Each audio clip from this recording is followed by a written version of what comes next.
podcast Sala da Saudade. Tudo que te dá saudade você encontra aqui. Eu sou a Jess. E eu sou a Patrícia. Sejam muito bem-vindos ao nosso primeiro episódio, o nosso episódio piloto. E a gente decidiu falar sobre Hollywood, a nova série do Ryan Murphy, que está disponível na Netflix desde o dia 1º de maio. A gente estruturou o programa em 3 blocos. Nesse primeiro a gente vai dar um apanhado geral sobre a série, contar um pouquinho da sinopse e das inspirações do Ryan para esse novo projeto. No segundo bloco, a gente vai falar sobre 2 conceitos que a gente acha que são bem importantes para entender o que o Ryan traz nesse universo, que é o sistema de estúdio e o Star System. E o terceiro e último bloco são as nossas considerações. E a gente está muito feliz de ter vocês aqui e muito obrigada por nos ouvirem. Então, Paty, vamos começar falando um pouquinho da sinopse de Hollywood? Sim, vamos falar da sinopse. A série, basicamente, ela se centra na figura do Jack Costello, que é um ex-soldado que...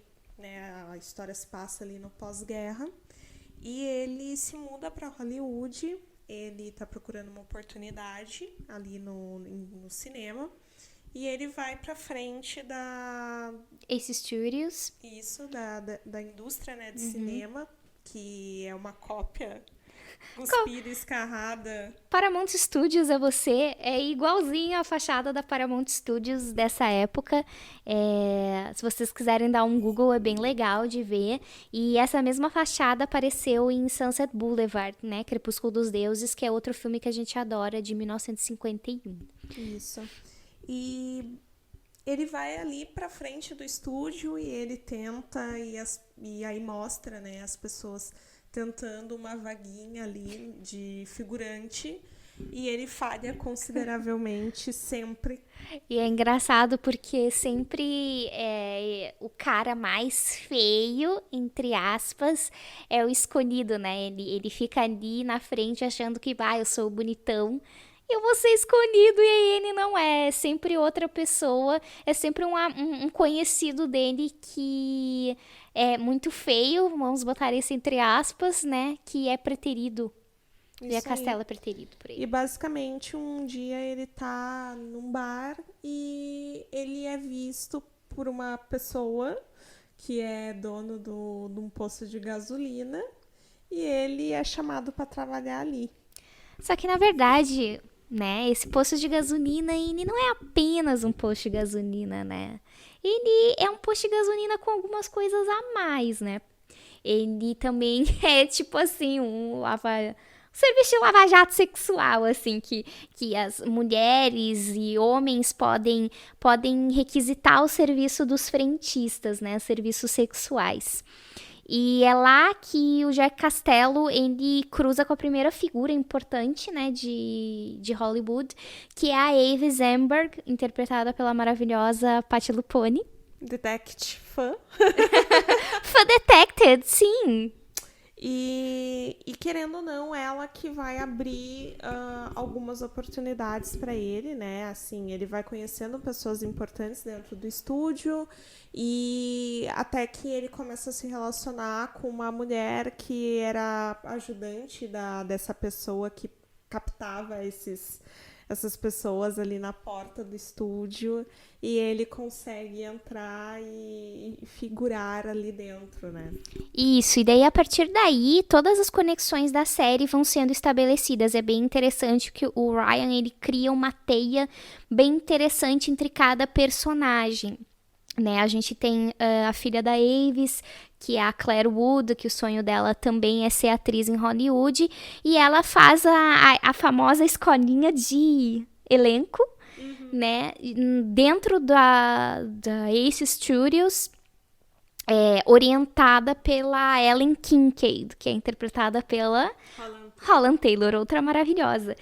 E também nessa escolinha a gente tem a Camille Washington, que é uma aspirante a atriz, uma mulher que sonha, né, em além daquilo que que é oferecido, vamos dizer assim, a ela, por ela ser uma mulher negra, né? Que são os papéis de empregada doméstica, né? Surge também, né, nesse contexto, o Archie, que é um roteirista, e ele tem um link com o Jack, né? O Jack conhece ele numa situação bem peculiar, assim.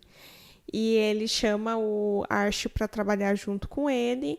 E ele também tem esse sonho de ingressar em Hollywood. É um personagem negro que também tem todas as questões por ser um homem negro e todas as proibições da época por ele ser um homem negro. Então a série ela se propõe a ser bem progressista, assim. Ela tem esse intuito. Eu vejo que o Ryan, a prioridade dele é colocar minorias e pessoas que foram silenciadas de alguma forma na época, né, na Old Hollywood, como o centro dessa história que tem o pano de fundo Hollywood e essa vontade de estar ali, ser alguém, né, em Hollywood. Eu acho que é isso mesmo, né, Paty? Eu acho que o Ryan, ele tenta propor esse mundo alternativo, ele tenta pensar uma outra realidade. Isso foi uma coisa que ele colocou em várias entrevistas, né?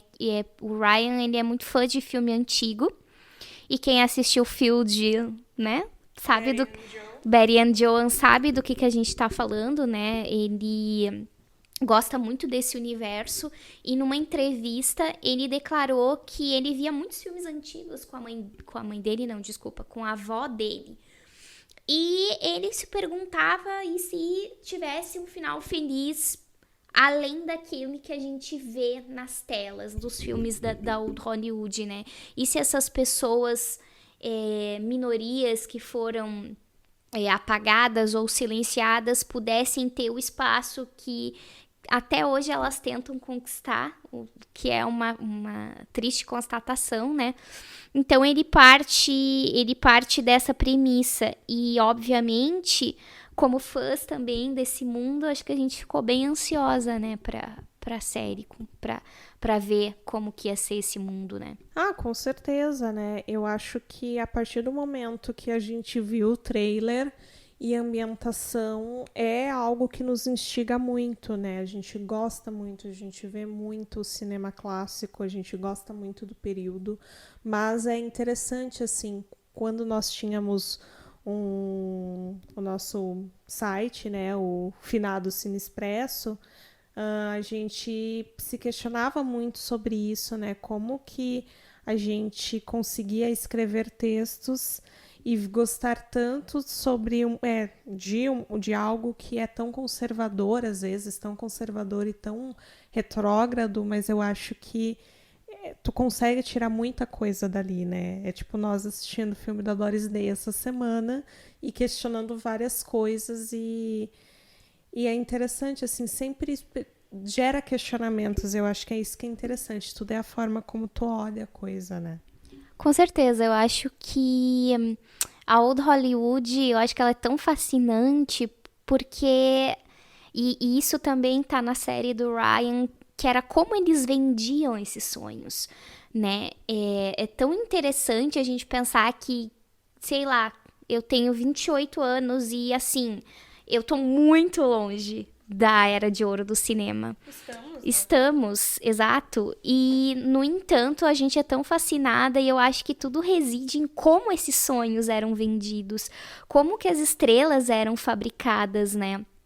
E são pontos nos quais o Ryan tenta tocar ao longo da série, né? Principalmente através de um personagem real, que é o Roy Fitzgerald, que é nada mais, nada menos do que Rock Hudson, par de Doris Day, e um baita de um ator que era um galã, foi um galã da sua época, né? Um ícone da masculinidade, e que, enfim, eu acho que pra mim ele resume tudo que Hollywood vendia, sabe? Eu acho que ele não tá ali à toa, né? Claro, a gente entra num outro bloco aí que a gente vai fazer algumas considerações a mais sobre o Rock, mas eu acho que a figura dele não entra por acaso, né? Eu acho que ela tá ali por um motivo, né? Com certeza, até em entrevista o Ryan chegou a comentar que o fato de o Rock Hudson ser um ator gay, né, que viveu durante muitos anos dentro do armário, né, numa época tão opressora quanto a Era de Ouro, isso fascinava muito ele, isso intrigava muito ele, né? Para quem não sabe, o Rock Hudson nos anos 80 ele foi diagnosticado com HIV e só assim as pessoas tomaram conhecimento, né, de que ele era gay e foi um escândalo na época, porque além do escândalo de, meu Deus, né, o Rock, um ícone de masculinidade, ser gay, tinha o fato de que ele já estava muito debilitado pela doença, né? E o Rock sempre foi um homem muito forte, com um porte que chamava muito atenção e de repente as pessoas, né, viam ele nos programas, até o último programa que ele fez com a Doris. Não sei se tu já assistiu. Sim. Que ele tá muito, muito debilitado pela doença, muito, muito pálido, muito abatido. Sim, muito magro. É muito triste, assim, ver como o fim da vida dele, né? Ele tava diferente, assim. E eu acho que isso nos leva pro segundo bloco já, né? Sim, que a nossa ideia aqui agora talvez seja um bloco maçante, né? Porque são muitas coisas que a gente quer contar. E espero que a gente passe isso da forma mais clara possível. E didática possível, né? Muitos dias de pesquisa, né, cara? Exatamente. Muitas discussões. Muitas discussões e muitas releituras, né? Eu gosto bastante desse período, acho que, sim, quem me conhece sabe disso, mas eu também gosto de ler muito sobre esse período e revisitei algumas leituras, né, da época do nosso finado Cine Expresso para trazer isso para vocês. Então, complementando só na questão da sinopse, a revolução prometida pela série, no sentido de vamos dar voz às minorias, ela começa quando o dono do estúdio sofre um derrame e a esposa dele precisa assumir as rédeas. Então, a partir daí é que essas minorias elas conseguem ascender e fazer aquilo que elas realmente queriam, fora das amarras. E para a gente começar isso, para a gente começar a pensar em Hollywood de uma forma para além dos atores e das atrizes que a gente ama, a gente tem que descolar um pouco dessa ideia dos atores que a gente ama, dos atores que a gente gosta, para falar sobre o sistema de estúdio.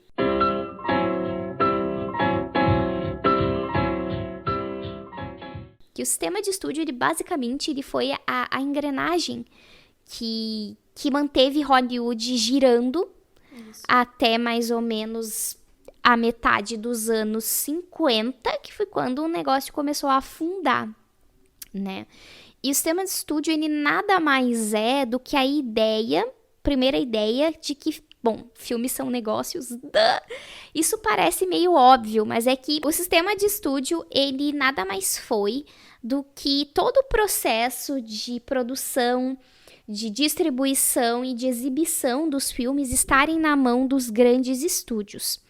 Ou seja, os magnatas do cinema, os donos de estúdio, eles eram donos de todo esse processo. Eles eram os caras que mandavam na coisa. Eles tinham uma espécie de cartel do cinema, porque eles eram donos das salas de cinema. E eles, por serem donos das salas de cinema, eles faziam muitas práticas que eram ilegais. Por exemplo, eles vendiam para os distribuidores das salas de cinema filmes no escuro. Eram pacotes de filmes em que a pessoa que estava comprando, ela não sabia que filme ela estava comprando. Então, ela podia estar comprando tanto um filme do Billy Wilder, que, sei lá, é demais, quanto um filme B desconhecido que não vai gerar lucros na bilheteria, né? Então, o sistema de estúdio é isso, ele é uma cadeia integrada, né? Uma cadeia que, por ser né, todos esses processos estarem na mão desses estúdios é muito lucrativo. E gerou muitos embates ao longo da história, né? Os magnatas foram processados pela Suprema Corte dos Estados Unidos. Eles tiveram que sofrer greves. Os atores fizeram, em um determinado momento, greves por causa dos contratos abusivos dos estúdios. Então, e essa história, ela começa muito antes da época de Hollywood, da série, né? Ela começa na virada do século XIX para o século XX, com a criação dos chamados Nickelodeons, né? Enfim, os Nickelodeons eram esses espaços, né? Onde eram salas de cinema, onde se passavam filmes e espetáculos a preços bem baratinhos, bem módicos. E foi bem na época em que o projetor foi inventado, na época dos irmãos Lumière, então daquelas primeiras experimentações no cinema. E aí o Thomas Edison, que foi o inventor do projetor, ele obviamente queria cobrar pela invenção dele, porque ele não era idiota. E ele tinha até um órgão onde isso era regulamentado. Só que os futuros magnatas do cinema disseram: eu não quero pagar isso, não vou pagar isso. Onde já se viu? Eu sou um empreendedor. Como que eu vou fazer isso? Então, o que os empreendedores fizeram, na pior acepção da palavra? Eles pegaram as trouxinhas deles e se mudaram para o outro lado dos Estados Unidos, para se estabelecerem numa terra de ninguém até então, que era Los Angeles. E lá, eles arrendaram alguns acres de terra. E foi lá que os estúdios começaram a nascer. O sistema de estúdio, ele começa a tomar forma do jeito como a gente vê ele em Hollywood, do Ryan Murphy, na metade dos anos 20, que foi quando os magnatas do cinema, eles olharam para as estrelas, né? Olharam para as suas Mary Pickfords, olharam para as suas Clara Bow e pensaram: bom, isso aqui dá dinheiro. Como isso aqui dá dinheiro, nós vamos investir nisso. E aí, o que eles fizeram? Nessa época, o cinema, ele tinha uma verve muito progressista, né? Basta a gente ver os filmes feitos pelas pioneiras, pelas cineastas pioneiras, né? Alice Guy Blaché e toda essa turma. Porque naquela época o cinema, ele era uma coisa mal vista. Era uma coisa que, é um trabalho que qualquer um pode fazer. Então, muitas mulheres se tornaram montadoras, né? Muito porque se tinha essa ideia de que, como as mulheres sabem costurar, elas vão saber montar um filme, porque a ideia é a mesma, né? É tu costurar os fragmentos, digamos assim.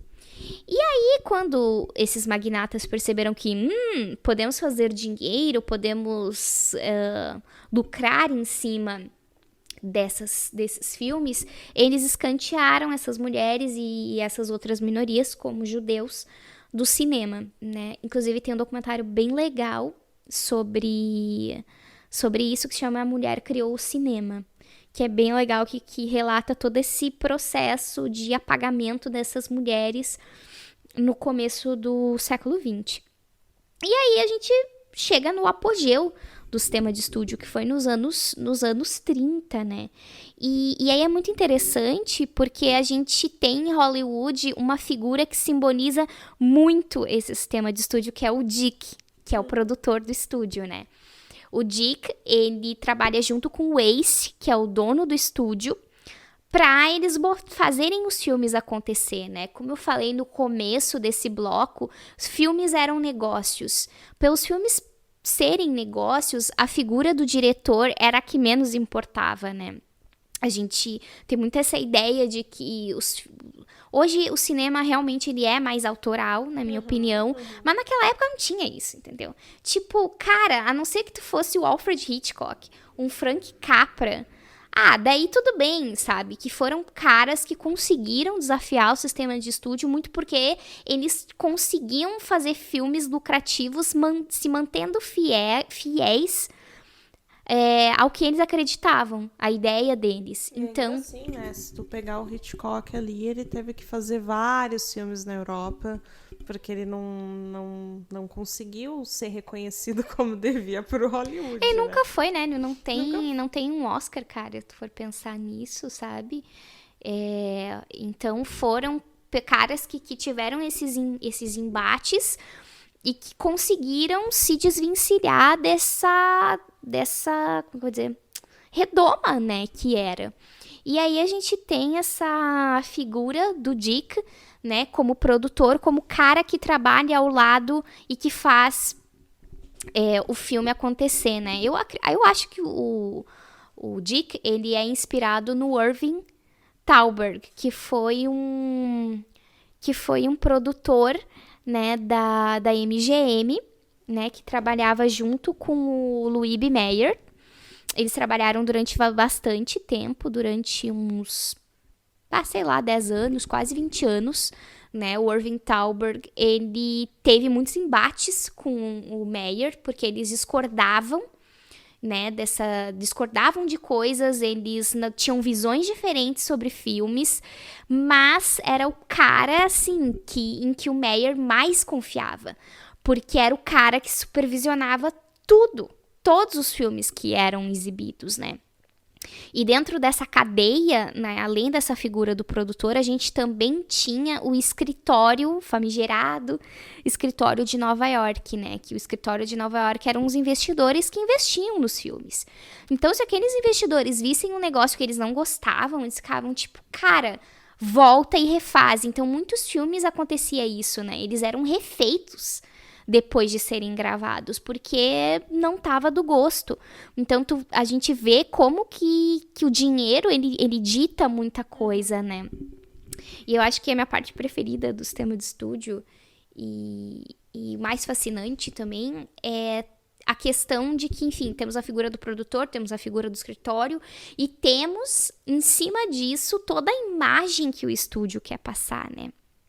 Cada estúdio tem uma identidade diferente, né? Por exemplo, a MGM, se vocês viram Grande Hotel, por exemplo, Ninótica, quais outros filmes da MGM, Paty, que são aí famosinhos? Filmes com a Jo, em geral, que são da MGM, filmes com a Greta Garbo. É verdade. Né? Filmes com a Norma Shearer. Se vocês verem esses filmes, vocês vão perceber que todos eles têm uma coisa em comum. Eles têm um certo glamour, sabe? Um certo escapismo. E eu lembro muito de Grande Hotel, enquanto eu falo isso, sabe? Verdade. Tem aquela opulência, aquela, sabe, meio... Uma opulência com uma decadência, porque a Greta Garbo faz a bailarina que tem depressão e tudo mais, né? Enfim... Então, eles tinham essa imagem, era uma imagem imaculada, e os filmes tinham que ter essa imagem, elas tinham que veicular essa mensagem, e veicular uma mensagem da pessoa que estava por trás, que eram caras, né, conservadores, apesar de fazerem parte de minorias, porque 95% dos magnatas de estúdio são imigrantes do leste europeu, né, judeus que foram para os Estados Unidos fazer e ganhar a vida. Então, isso é uma coisa que norteia muito Hollywood, embora ela não apareça assim como eu tô contando pra vocês. E na minha opinião, talvez isso seja um problema, porque aí, enfim, ouçam um terceiro bloco pra saber por que é um problema. E outro conceito que eu acho super interessante, que isso o Ryan ele traz muito mais visível, é o Star System, né, Paty? É a fabricação de estrelas, né? A fabricação de estrelas, eu acho que isso ficou mais ali latente na série, até porque o sistema de estúdio, por ser algo tão complexo, ele não conseguiria abordar de uma forma assim tão ampla, né? Eu acho que ele fez tudo que estava ao alcance dele. E o Star System aparece muito ali porque basicamente é algo que fez parte do sistema de estúdio, que é você moldar uma pessoa, né? Então é muito louco assim como a coisa acontecia. Na série ali aparece, né? Tipo, o próprio Jack Costello, ele foi achado num bar Claro que não era um caça-talentos, mas se tu for analisar várias histórias de vários artistas da época, o próprio Rock, ele era um nada, ele tipo era um homem extremamente simples, vindo de outra cidade, né, que foi criado com muita garra pela mãe, né, sem o pai presente, e ele tinha um jeitão muito interiorano, assim. E ele foi todo moldado. E os moldes que eu digo não é tu dar algumas aulas, não. A gente tá falando de. Extreme Makeover, galera. É uma coisa assim hard, sabe? O Henry Wilson, que era o agente do Rock, ele aparece na série, né? Ele comenta sobre os dentes dele. E realmente isso aconteceu, os dentes do Rock eles foram corrigidos, né, porque julgavam ele os dentes muito feios assim para aparecer em Hollywood, para aparecer na câmera. Esse processo era muito louco, assim, as mulheres passavam por tratamentos muito radicais, os homens também, porque tinham padrões pré-estabelecidos, por exemplo, não vamos mostrar sardas. Sardas proibido, galera. Quando a primeira vez que eu vi uma foto da Joan Crawford com sardas, eu fiquei assim, what? Ela tem sardas! Porque a Joan, assim como outras estrelas, fez um tratamento violento pra excluir as sardas, né? E não conseguiu, né? O que eu ia dizer é que esse processo é muito violento, né? É uma violência simbólica, né? Uma violência simbólica, eu acho, do que representa padrões, né? Tanto para homens quanto para mulheres, né? O homem, ele tem que ser viril, ele tem que ser, sabe, assim, tipo, machão e tal. Eu acho que ainda acontece isso hoje, né? Nós estamos rodeados por padrões. No entanto, aquela era uma coisa da época, isso vir do estúdio, né? É uma exigência para tu estar ali no estúdio e basicamente eles te moldavam, eles te colocavam dentro de uma forma e tu só saía dali de dentro depois de fazer aulas, de ser totalmente moldado, de aprender a dançar, a aprender a falar, aprender a tudo que eles julgavam necessários e dentro da caixa que eles te colocaram, eles criavam personas e achavam personalidades para as pessoas e moldavam os seus atores em cima dessas personalidades que eles criavam. É meio louco, assim, como tudo acontecia, né? E mais louco eu tô lendo um livro que é bem interessante sobre esse processo que se chama Star Machine, que foi escrito pela Janine Bessinger. Um beijo para essa pessoa que nunca vai me ouvir, porque esse livro é muito bom. E ele fala muito sobre esse processo, e uma das coisas que ele comenta, Paty, pegando essa questão que tu falou, é justamente que eles moldavam tanto a pessoa ao ponto de que, assim, ela era aquilo que o estúdio dizia que ela era. Então, tipo, por exemplo, a Giannini, ela usa o exemplo do Clark Gable, que as pessoas não foram ver e o vento levou pra ver o Rhett Butler, porque o Rhett Butler era o Clark Gable. E Clark Gable, na cabeça delas, era exatamente aquele personagem. Tem uma parte que é bem legal, que um dia, eu acho que, não lembro, algum diretor chamou o Henry Fonda pra fazer uma participação especial num filme como ele mesmo, e ele falou, tipo, tá, eu não sei ser o Henry Fonda. Eu não sei quem é o Henry Fonda.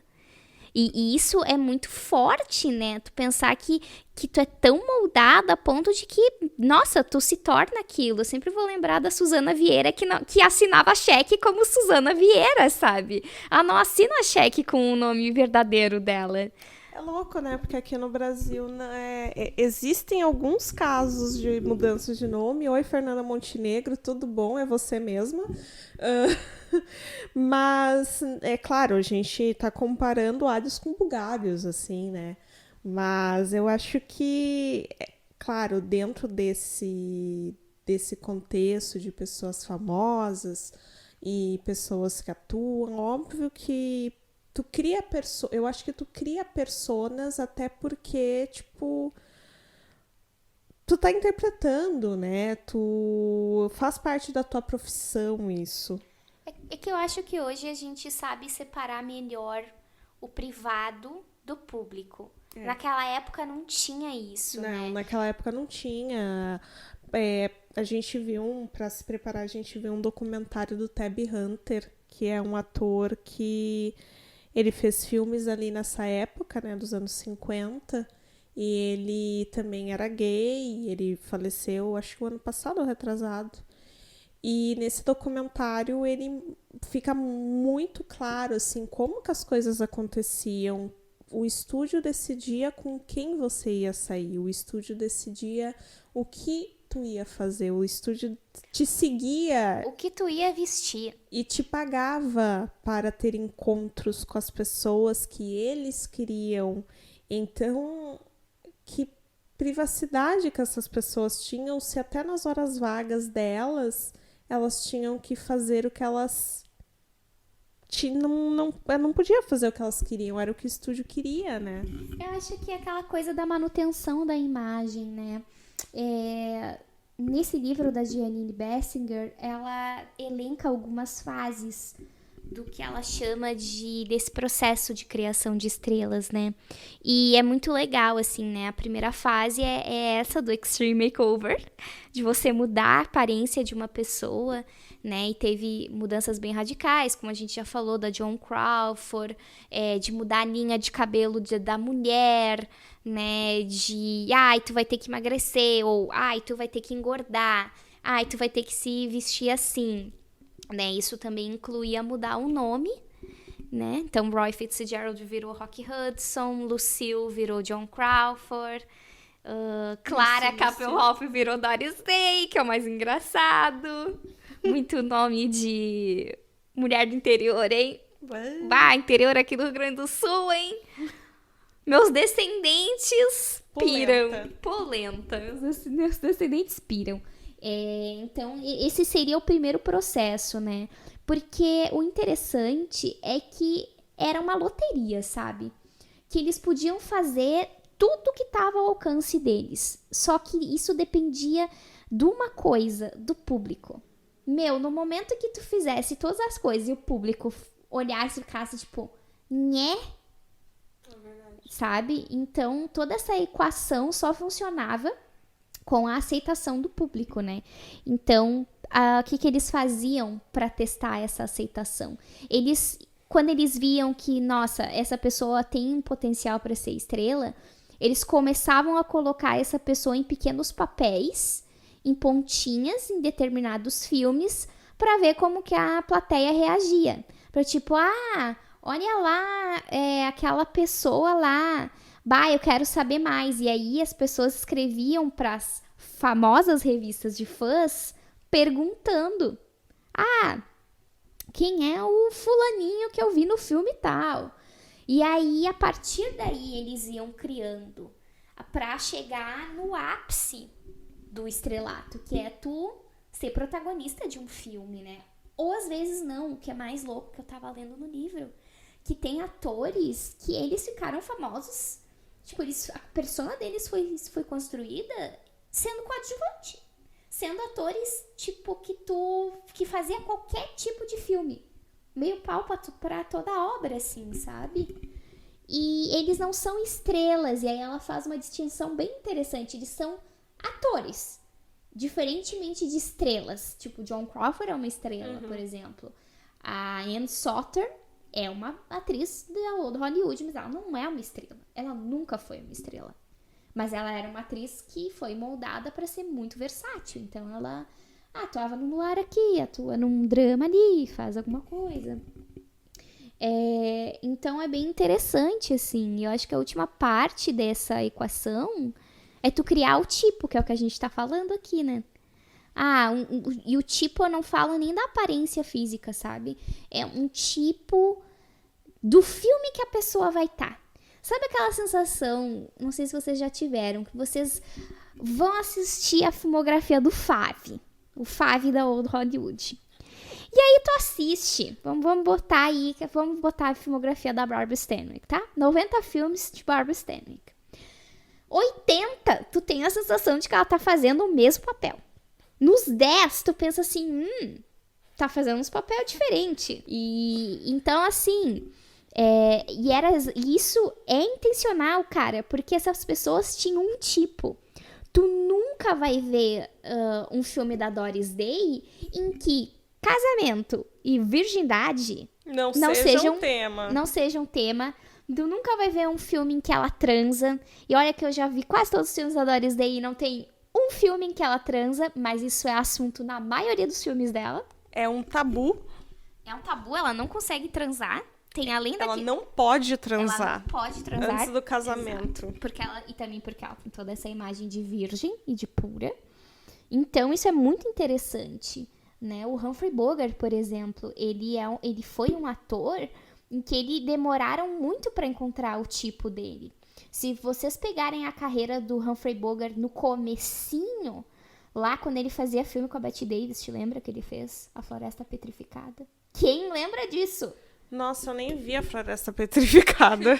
Pois é. Tem remasterizado agora. Tem. Ele fez Vitória Amarga também. Não vi lembra? Vitória Amarga. Pois é, então, aí é que tá. Tu vê que é tão... Assim, é tão esquecido justamente porque ele não tinha um tipo. Porque ele tava meio que, né, naqueles papéis e eles estavam vendo o que eles iam fazer com o Humphrey Bogart, né? E até que chegou o papel de Casablanca. E aí, quando ele fez o Rick em Casablanca, o estúdio pensou, pô, é isso, sabe? É este cara, o cara durão, mas que ele chora lá, ouvindo as Time Goes By, lembrando da mulher dele, da arroba, exato. Então, isso é muito interessante, né? Isso aí foi um processo de 10 anos, cara. Até encontrar um tipo para Humphrey Bogart, sabe? Coitado, teve uma carreira tão curta. Pobre Bogart. Eu gosto dele. Eu também gosto. E então, o Ryan, ele tenta mostrar todo esse processo através do Rock Hudson, né? Que como a Paty falou, fez o Extreme Makeover da vida dele, né?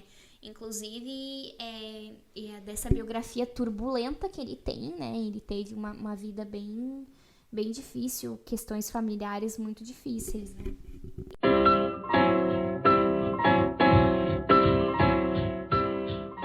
E por fim, chegamos ao último bloco e a gente quer agora, né, a nossa ideia é relacionar um pouquinho todas as coisas que a gente falou até agora com as nossas considerações sobre a série, né? Isso aí. Eu acho que tem vários pontos a observar. Então, nesse terceiro bloco, nosso objetivo é fazer uma análise mais a fundo de Hollywood, né, da série. E eu vou começar a contextualizar algumas coisas para poder fazer alguns contrapontos, né? Eu acho que a série, num geral, ela não é de todo ruim. Eu acho que é uma série ali que eu considero que até o 5º episódio estava seguindo até que um caminho interessante. Claro que tem toda uma questão sexual que é difícil não falar porque incomoda. Eu acho que eu entendo o Ryan, ele querer pegar e fazer esse contraponto do Hollywood enquanto filmes muito conservadores e a sociedade não tão conservadora e hipócrita. Brasil 2020 é você, não. Mas eu acho que, de certa forma, a execução acho que não foi muito legal. Eu li alguma coisa sobre algumas análises e achei uma análise bem interessante que dizia justamente como, principalmente, os 2 personagens negros eles eram muito sexualizados.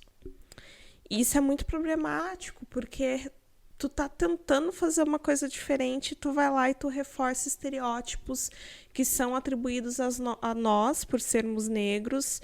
E eu acho que isso acabou não sendo legal. É uma coisa que me veio à cabeça agora e eu achei interessante comentar. E fora isso, eu acho que é uma série que ela faz muito julgamento de valor. É algo que eu e a Jéssica, a gente vem discutindo bastante desde que a gente viu a série. E por que que eu digo que a série ela é boa, quase perfeita? Perfeita é meio difícil tu atribuir. Mas eu acho que ela faz uma contextualização boa até o 5º episódio, porque no 6º e no 7º, que são os 2 últimos, eu acho que é o momento que o Ryan ele se propôs a ser tão fantasioso que ele conseguiu estragar algo que ele mesmo tinha construído tão bem até ali. Ele conseguiu estragar algo que ele gosta, né? Eu fiquei bastante decepcionada porque eu vi Field e várias pessoas no Twitter vieram me perguntar se Hollywood era tão boa quanto Field. E, cara, eu queria muito responder que sim. Mas que não é, sabe? Porque nessa homenagem ele se perdeu completamente ao reforçar estereótipos, fazer julgamento de valor sobre uma época na qual ele não estava lá, numa época em que tem todo um estigma já de ter sido uma época perfeita, mas eu acho que tudo que a gente colocou no segundo bloco mostra que, tipo, a felicidade que a gente vê nesses filmes, ela se deu às custas da infelicidade de muita gente. Porque imagina tu perder a tua personalidade, tu não ter direito de sair com quem tu quiser, de ter a vida que tu quiser, porque tu tinha que manter uma imagem. Ou imagina tu como um diretor, um roteirista, uma diretora, uma roteirista, sabe? Tá preso por esse sistema de estúdio que a gente comentou e tal. Então, pra mim, eu acho que concordo, assim, 100% com a Paty. Eu acho que o problema é muito julgamento de valor que ele coloca, e eu acho que ele não aborda com maestria até o 5º episódio o sistema de estúdio, sabe? Ah, não, é o que eu disse. Eu acho que ele tentou, mas ele não conseguiu, assim, por ser algo tão complexo, né? Eu acho que uma coisa que me ocorreu agora, que faltou comentar, é que esta série, ela tentou ser progressista no sentido de que a trama, né, a trama principal, além da busca por esse sucesso, eles fazem um filme, né, na história. E esse filme, que é o Meg, né, ele é protagonizado por uma mulher negra, que é a Camille, eu sempre esqueço o nome dela. A Camille. E eu acho que é interessante porque fazendo as pesquisas e vendo algumas atrizes negras que foram pouquíssimas da época, a gente teve só em 55. Nós tivemos uma protagonista negra só em 1955, que foi a Dorothy Dandridge. E é muito complicado porque nós estávamos no Código Reis, que foi um código que proibia muitas coisas. Basicamente foi a gente fala, né, a era pré-code, que é essa que nós estamos abordando. Ela era pré-code antes. Desculpa. Essa era pós, né, o pré-code não. Estava vigorando o Código Estava Reis. vigorando o Código Reis. Ela era regida por esse código que era extremamente conservador, que veio para dar um stop na era pré-code. Então, entre as coisas que eram proibidas, era pessoas negras na tela, era estupro, relacionamento interracial, e tinha muitas outras questões. Então, assim, quando eu digo que a série do Ryan ela se propõe a ser progressista, ele tá fazendo um revisionismo histórico em que ele pega a época, porém ele não tá encaixando muito bem com os fatos da época. Então, quando tu pega pessoas LGBTs, que é algo que ele trata muito na história, e eu não sei se ele consegue contextualizar muito bem essa questão dos LGBTs, porque eu acho que ele usa de alguns fatores para fazer julgamento, né? Eu acho que, quanto a essa questão, acho que tudo resbala no julgamento de valor, né? Todas as coisas que a gente vai falar aqui que acabam voltando para essa questão do julgamento de valor. Eu acho que o meu problema não é ele ter criado uma fantasia. Porque ele criou uma fantasia, digamos assim, em Field, sabe? Em uma cena tem um negócio que ele viaja total na maionese, sabe? Que ele imagina o que teria acontecido. O problema é que é tudo muito simples. Eu acho que seria muito mais legal para a série se, quando o Jack Castello e todo esse pessoal consegue finalmente fazer o filme e se ver na tela, ver outras narrativas não brancas ali, eu acho que seria muito mais legal se tivesse sido abordado de uma outra forma o sistema de estúdio. Porque a impressão que dá é que é tudo muito fácil. É uma questão individual, sabe? E não uma questão de uma cadeia, cara. Era um cartel. Um cartel fudido, desculpa a palavra. Mas era o que era, sabe? E pra ti conseguir sair disso, sabe? A Bette Davis tomou um processo da Warner Brothers. E ela teve que pagar uma multa altíssima, porque ela queria fazer papéis diferentes, ela queria ousar. A Olivia de Havilland, ela teve que enfrentar um processo para ela conseguir sair da Warner para poder fazer E o Vento Levou como uma atriz independente, sabe? Porque nessa época os atores eles eram presos em contratos abusivos de 7 anos.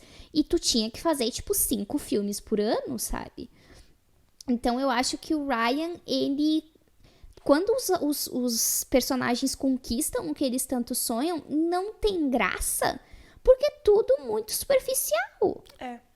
Sabe? Eu senti isso, sabe? É muito raso.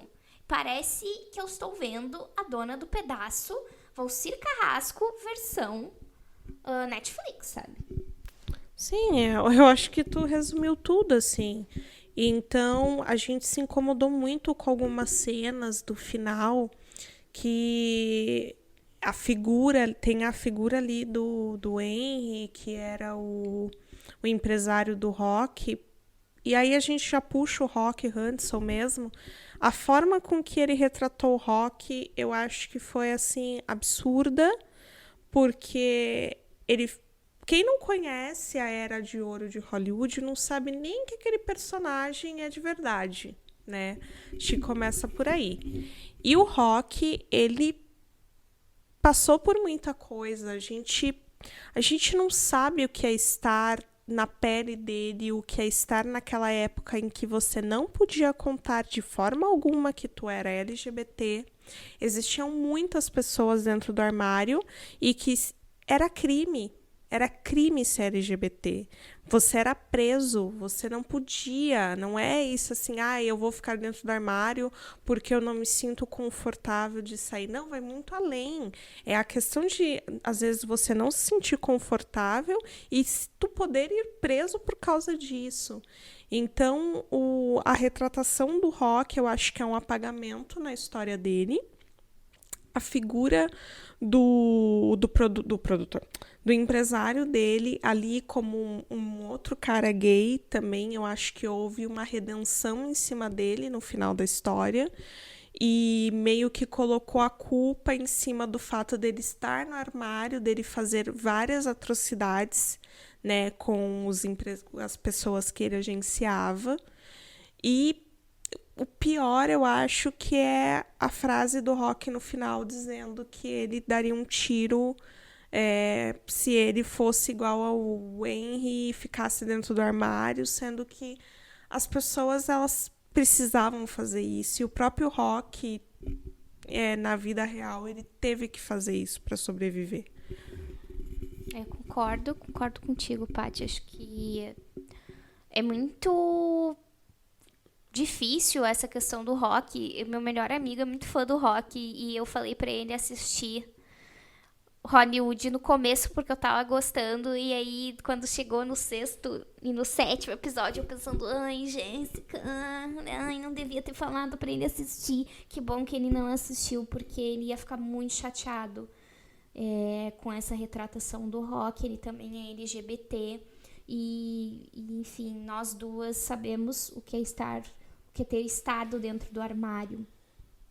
E como toda essa questão é muito nos dias de hoje ainda é muito difícil, sabe? Então, como que tu pode julgar uma pessoa que tá dentro do armário? Eu acho isso tão insensível, sabe? A gente, não é culpa da pessoa ela estar dentro do armário. Eu acho que ele atribui muito, que é o que eu falei do sistema de estúdio, ao individual. Sendo que as pessoas estão dentro do armário porque elas sabem que a sociedade é LGBTfóbica. Se não fosse assim, eu imagino que elas se sentiriam mais à vontade para dizer quem elas são, para fazerem e viverem suas vidas como elas querem. Mas não é assim. E como a Paty falou, na Old Hollywood, cara, era pior ainda, né? Como a Paty comentou no segundo bloco, a gente viu esse documentário do Tab Hunter. E o Tab Hunter, ele tem uma história muito, que eu acho resume o que era ser LGBT nessa época. Ele era gay e o estúdio sabia que ele era gay e tava tudo bem, contanto que ninguém soubesse, porque ele, assim como o Rock, era um ícone da masculinidade, era um cara que as meninas desmaiavam quando viam, assim. Era um modelo, assim, da juventude americana. E aí um dia o Tab, ele foi visto saindo de um bar para gays. Preso. Ele foi preso. Verdade. Obrigada, Paty, pela correção. Ele foi preso. E isso foi antes da fama, né? Eu acho que sim. Foi antes da fama que isso aconteceu. Ele não era tão famoso ainda quando ele foi preso e fichado por ele estar saindo desse bar, que era um bar gay. E aí, quando ele já era o Tab Hunter, super famoso, fazendo filme com a Natalie Wood e com a Debbie Reynolds, o Henry Wilson, que aparece em Hollywood, ele basicamente entregou a cabeça do Tab para não entregarem o Rock, porque... Isso a série conseguiu retratar bem, né? Porque tem isso, acontece com Jack Castello. Ele tá para lançar o filme e aí começam a ameaçar de revelar isso para a revista, e o próprio Henry vai lá e consegue contornar a situação, né? Então isso acontecia muito. A cabeça dos atores, eles tava prêmio e às vezes não, o estúdio ia lá e cobria as coisas e comprava provas e impedia que houvesse um escândalo, porque às vezes a gente estava falando da maior atriz ou maior ator da época e isso ia causar um prejuízo absurdo pro estúdio, né? E também a gente tem, nesse sentido do julgamento de valor, a gente tem a figura do Dick, que é o produtor, né? Que era um cara dentro do armário. E ele passa ao longo da série por algumas questões porque ele tem muitos problemas com a própria orientação sexual, ele não se aceita enquanto um homem gay, né? E aí, no final da série, no último episódio, ele morre. E aí, uma amiga dele tá lendo a homenagem para ele e que ele diz ali que ele morreu como um homem honesto porque ele saiu do armário. Eu achei isso horrível, cara. Como assim tu vai associar a honestidade com sair do armário? Sabe? Quantas pessoas não estão dentro do armário hoje em dia? Eu acho que o Ryan, ele quer criar umas soluções muito fáceis. E aí perde a graça. Porque a gente não tá dizendo que, nossa, tem que ter 50 mil percalços, mas assim, é muito delicado tu fazer esse julgamento de quem tá no armário, sabe? De quem teve no armário na Old Hollywood, de quem tá no armário agora em 2020, sabe? Não, como assim associar a honestidade a isso, sabe? Eu acho que você tem que se manter honesto, dependente da escolha que tu fizer, armário ou não, você tá sendo honesto com você e cada pessoa sabe de si.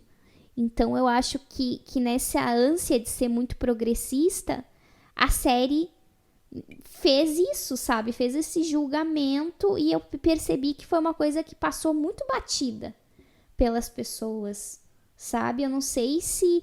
Porque daí eu acho que entra numa outra questão que a gente comentou, né, Paty? Que é aquela questão de que representatividade que a gente tem, né, nessa série. Ao meu ver, é uma representatividade que é rasa, que tá ali, a gente tem personagens negros, mas o que acontece com eles? Eles são hipersexualizados.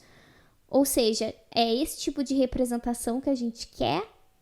Os homens, né? Que os homens gays também tem isso, né? Porque só tem homens gays, tem uma cena muito curta de duas mulheres se beijando. E é só isso, né? É uma série muito GGGGG. Que é a crítica que a gente tem muito dentro da comunidade LGBT, como as mulheres são apagadas, sabe? Lésbicas são apagadas. Lésbicas, bissexuais são apagadas, sabe?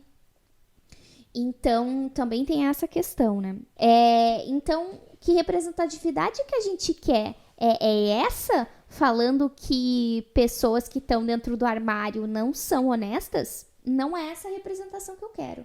Então, eu sinto que às vezes as pessoas elas ficam muito encantadas porque, nossa, tem um monte de personagens LGBTs, tem personagens não brancos, mas sim, o que eles estão fazendo ali? Eles estão ali para reforçar um estereótipo ou não? Sim, eu acho que com isso a gente chega na questão racial, né, que eu acho muito interessante estar mostrando ali uma atriz que estava fazendo uma protagonista. Eu acho que o Ryan consegue mostrar esse contraponto muito interessante da Camille. Da Camille.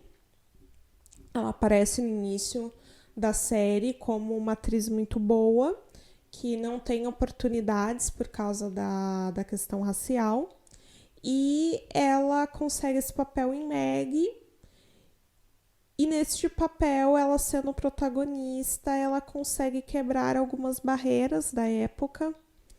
E aparece a figura da Hattie McDaniel, que, caso vocês não conheçam, foi a primeira atriz que ganhou um Oscar. Ela ganhou a atriz negra que ganhou um Oscar. Ela ganhou um Oscar de atriz coadjuvante pelo E o Vento Levou. Ela aparece muito como uma figura que representa o passado, assim. E todos os diálogos que ela tem com a Camille é incentivando a Camille a ser diferente dela e fazer coisas diferentes e não abaixar a cabeça e seguir em frente. E eu entendo que, no caso da Camille, se ela tivesse existido, como aconteceu com a Dorothy, tipo, ela foi a primeira atriz protagonista. E eu lendo a história dela e vendo algumas reportagens, existiam pessoas que diziam para ela que ela tinha que aguentar tudo aquilo de cabeça erguida porque ela estava abrindo caminho para outras pessoas. Só que é muito triste tu ver o final dela, que ela foi encontrada morta, muito parecida como aconteceu com a Marilyn Monroe. E ela, tipo, não aguentou, sabe? Foi muita coisa pra ela, porque é com ela que aconteceu o episódio da piscina, né? Que ela colocou o pé na piscina e esvaziaram. E mesmo ela sendo uma estrela de cinema, ela ainda tinha que entrar pela porta de trás, ela tinha que ocupar lugares inferiores, ela tinha que se hospedar em lugares diferentes. Então, não era esse mar de rosas, não é só tu se rebelar como o Ryan meio que faz parecer na série. Não é só as pessoas negras irem lá e, tipo, fazer um filme que tudo vai mudar, sabe? Então a série passa muito isso. Então a figura da Hattie ali, falando para ela não abaixar a cabeça, eu acho muito interessante, porém, infelizmente, a gente faz parte de um sistema que é racista até hoje e que não é um filme. Infelizmente, não é pequenas atitudes que vai mudar um sistema tão imenso e racista e preconceituoso como era, né? Então eu acho que ele faz um apagamento, assim, dessas lutas e da própria luta da Hattie, né?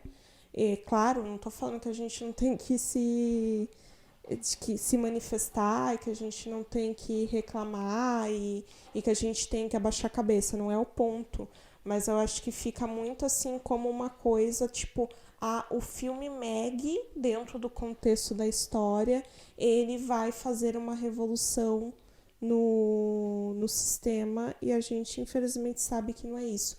Por isso que é uma coisa que eu acho que eu falei muito pra ti, né, Jéssica? Como a gente tentar contextualizar essa série, eu me sinto até meio trouxa de tentar contextualizar ela, porque ela é tão fantasiosa que ela não se encaixa na realidade. Ela é uma série, né? Eu acho que é isso que a gente pode tirar. Mas, claro, a gente quer respeito por, pelo menos, as figuras vivas que existiram ali, que elas sejam respeitadas, né? O que não aconteceu com o Rock, né? É que eu acho que ele podia ter sido respeitoso com esse mundo ainda fazendo uma fantasia, sabe? Eu acho que quando tu tem personagens reais como a Hattie, sabe? E tudo o que essa mulher sofreu e o que tantos outros atores negros que só faziam papéis de serviçais, sabe, sofreram. Eu acho que botar nas costas dessas pessoas a responsabilidade, a culpa, é uma coisa que soa até meio canalha, sabe? Tipo, a culpa é tua, tu como indivíduo, sabe? E como tu falou, sabe? Eu acho que a gente faz essas coisas no coletivo. Claro que pequenas atitudes vão. É um tijolinho que tu vai colocando ali, que vai se somando a outro tijolinho. E quando a gente vê, a gente já construiu uma casa, entendeu? Mas é que existe uma coisa muito maior por trás, né? Existia uma coisa que era muito mais opressora do que agora. E eu acho que tu escolher tratar isso com superficialidade é muito perigoso, porque a gente tá falando de uma geração que a Old Hollywood tá cada vez mais longe da gente, sabe? Tem filmes que estão fazendo 100 anos esse ano, sabe? E essa época, as pessoas, assim, eu fico muito feliz de ver o interesse. Eu acho que hoje tem um interesse muito maior do que a época em que eu comecei a gostar. Mas eu penso nessa série chegando para pessoas que nunca, sei lá, souberam quem é Rock Hudson, quem é Hattie McDaniel, quem é Anna May Wong, sabe? Que impressão que elas vão ter? Elas vão achar que, aquelas pessoas, elas não se esforçaram mesmo. Faltou um esforço aí. Como se fosse chegar e botar o dedo na cara da pessoa e tipo, uou, sabe? Tipo, mudou. Sim, a gente faz um paralelo também com o peso do Oscar, né, na história, né? A própria Hattie, ela ganhou o Oscar. E se tu for ver toda a trajetória dela, esse Oscar não adiantou nada na vida dela. Porque mesmo ganhando o Oscar, ela ainda fez boa parte das personagens dela eram empregadas, eram as mamis, né? E a própria Dorothy quase ganhou o Oscar por Carmen e ela não conseguiu papéis depois disso. Queriam colocar ela dentro da mesma caixa em que colocavam mulheres negras. E tantas outras atrizes que foram proibidas de atuar em séries e de fazer coisas e de contracenar com pessoas, que elas eram negras e a raça delas impediam elas de fazer coisas. Então, não é uma coisa assim, não é uma coisa individual, infelizmente. Tem que ter uma consciência coletiva, né? E naquela época, muito mais do que hoje, era permitido ser racista, né? Existiam grupos e existia coisas que a lei estava, infelizmente, do lado dessas pessoas, né? E até hoje a gente está brigando por... Acho que a lei tá até hoje, né, do lado de quem a lei está do lado, né, da brancos e heterossexuais, né? Então, a gente ficou bem decepcionadas. Eu acho que o balanço que a gente faz disso é decepção. E eu penso assim, o cara que fez Field fez isso. E aí eu penso, o Ryan, ele não tem que escrever a série, ele tem que produzir a série. Porque Hollywood, ele escreveu, acho que 3 episódios, e não dá certo. Não dá certo. O Ryan escrevendo é, assim, a certeza de que em algum momento ele vai cagar. Mas eu não achei que ele ia chegar a esse nível, sabe? Pô, tu tá desrespeitando o que tu tá homenageando, sabe? E, enfim... eu até fiz uma listinha no Letterboxd, não sei, depois eu posso compartilhar quando a gente lançar esse episódio, porque é muito mais fácil, vocês vão entender muito mais sobre Hollywood vendo aquela lista de filmes do que vendo Hollywood, galera. Acho que é isso que fica. Mas, para terminar, o que fica, né, Paty, é isso. Eu acho que a gente tem que pensar nas representatividades que nós queremos, antes de aceitar qualquer coisa. E eu entendo isso da gente aceitar qualquer coisa, porque... A gente cresceu sem muita referência, né? Eu acho que tanto na questão LGBT quanto na questão racial, tipo, a gente cresceu sem referências, né? Não tinha série, não tem muitos personagens e... Até hoje, a gente, né, se for trazer para o Brasil, a gente tá sem oportunidade para pessoas negras, né? A gente continua colocando os personagens negros dentro das mesmas caixas. Vejo pequenas mudanças, mas a passo, assim, de, né, lesma. Então, é o que a gente tanto fala da representatividade, que parece que agora tá mudando, mas ainda falta muito, né? Eu acho que tá mudando, sim, concordo contigo. E acho que também a gente tem que tomar muito cuidado para essa representatividade liberal, entendeu? Que é o que tem, na minha opinião, em Hollywood, sabe? Tipo, tem personagens não brancos, mas tá, eles estão reforçando estereótipos, sabe? Os personagens gays, idem, sabe? Tá vilanizando essas pessoas. Então, eu acho que a gente tem que ficar atentos a isso. Então, a gente vai ficando por aqui. Muito obrigada por terem nos ouvido. Esse programa vai ficar um pouco longo, mas eu acho que a gente não podia fazer as nossas críticas sem construir os blocos do programa. E espero ter vocês no nosso próximo episódio. Abraço. Obrigada por nos aguentar e estar aqui até agora. E é isso, gente. Até o próximo episódio.